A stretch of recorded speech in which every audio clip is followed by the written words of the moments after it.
tôi xịt bỏ đó rồi họ thì từ chua đến tu nó chỉ từ giờ lúc season này phải giờ và một là hải rong chỉ bây giờ một là hải rong rồi chỉ tôi bỏ lưới trên đời tôi đại trên đời chỉ nó tôi hiện sự bé đã có tôi xịt bỏ rồi họ chơi nó mà lấy cho trái bé tua nó xịt bỏ lọt vào mẹ to rồi trực khí trong nó cũng gì cần ngồi đó luôn nó nhớ là ăn thằng nó trực khí phong phú luôn của nó chứ còn nó thì là nạt cho đó họ thì cho lúc gì lúc học bổng nó nè lúc cái gì đó nè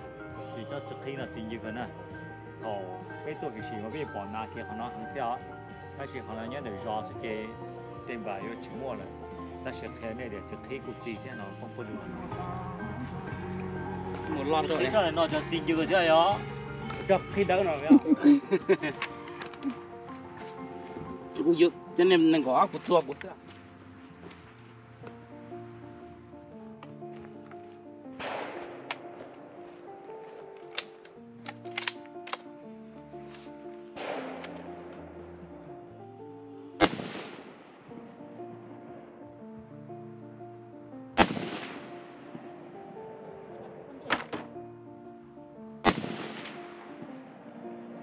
ตัวtrái ốp lốp bê nè chắc là tao cũng cóตัวตายtrái xa nè để tí là chỉ cóตัวtrái ốp lốp bê hả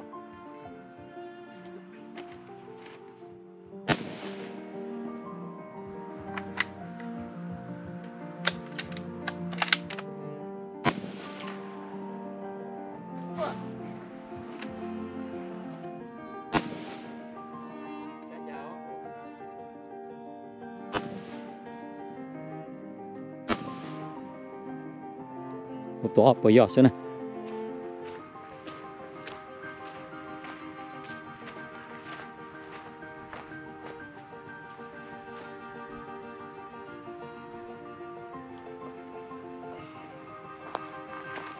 nó này thầu của tua này nó này trâu cơ thế ốp với giọt nữa của tua